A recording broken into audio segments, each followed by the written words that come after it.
Thank you very much. He's turned out to be a good choice. I took a little heat at the beginning, but he was, I knew the brain was a good one, about as good as it gets. And we love the family, and we're going to have a great 4 years, and we're going to turn our country around, make it something very special. It lost that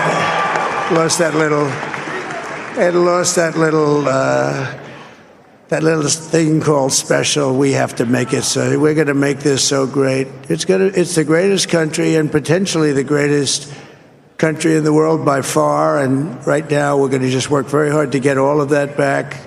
We're going to make it the best it's ever been. We can do that.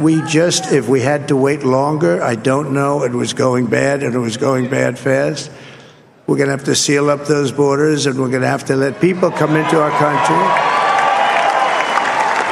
We want people to come back in, but we have to let them come back in, but they have to come in legally. They have to come in legally. Let me also express my tremendous appreciation for Susie and Chris, the job you did.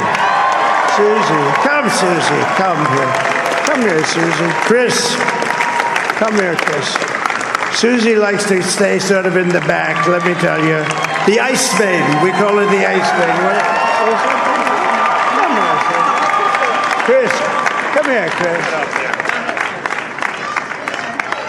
Susie likes to stay in the background. She's not in the background. Come here, say something. This wasn't expected, but I just want to thank, obviously, President Trump for this journey. It was a great one, and he's a hell of a candidate, and he's going to be a hell of a great 47th president. And this team that we had, the best team, and, of course, even my boss, Susie Wiles, the best. Thank you. Thank you, and thank you, Susie.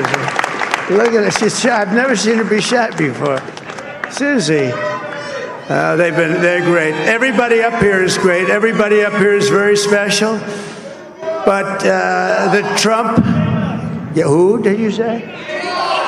Oh, let me tell you, we have a new star. A star is born, Elon. Now he is.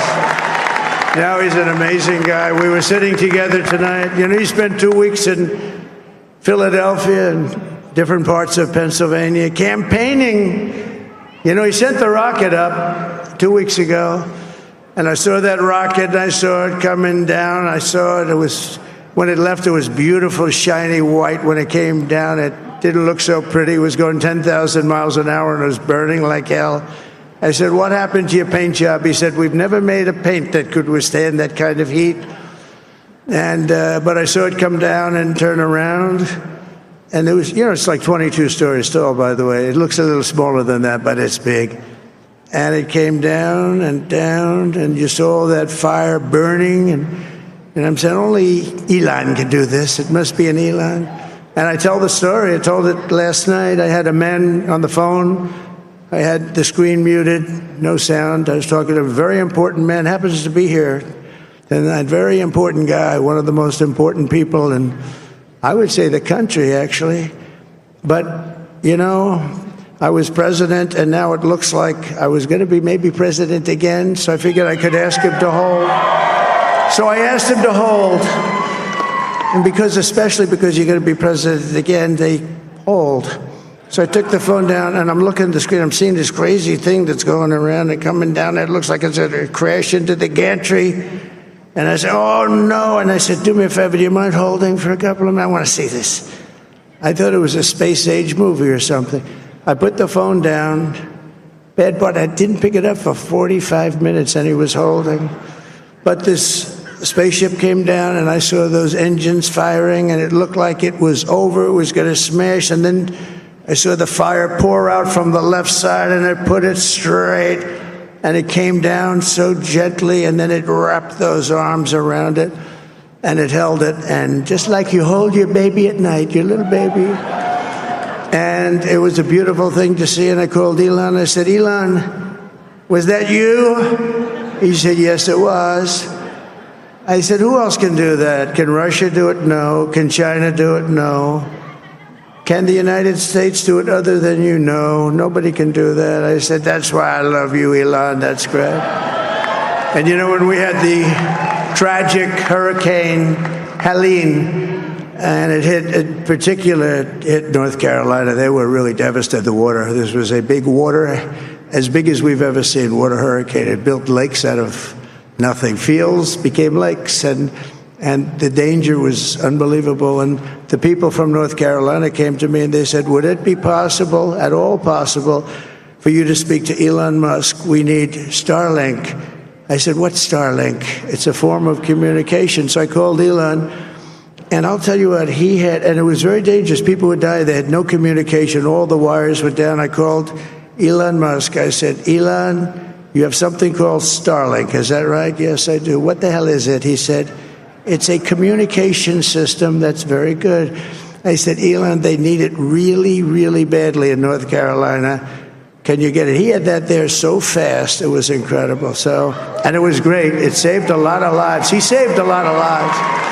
But he's a character. He's a special guy. He's a super genius. We have to protect our geniuses. We don't have that many of them. We have to protect our super geniuses. I want to thank some of the guys. You know, we have up here today the U.S. Open champion. He's a fantastic golfer. He's slightly longer than me. It's a ball a little bit longer than me. Just a little bit. Bryson DeChambeau is up here someplace. What happened to Bryson? Where is he? Bryson. Oh, he was shot. He's hitting balls. Oh, he's on the way. He's hitting balls. Bryson. Oh, look at him.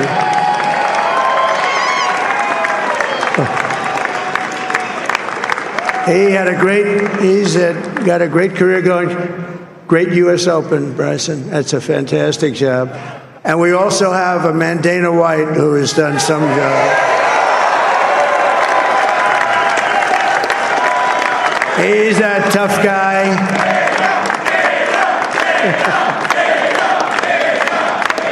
So Dana started UFC.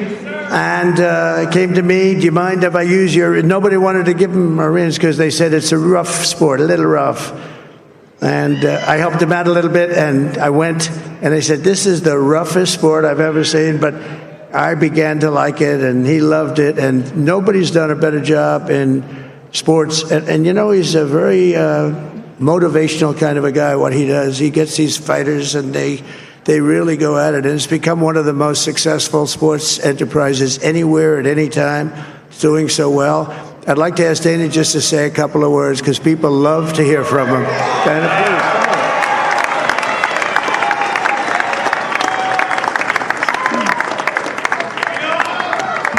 please. Nobody deserves this more than him, and nobody deserves this more than his family does. This is what happens when the machine comes after you. What you've seen over the last several years, this is what it looks like.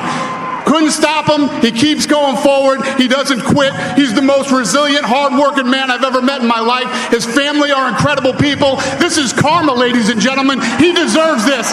They deserve it as a family.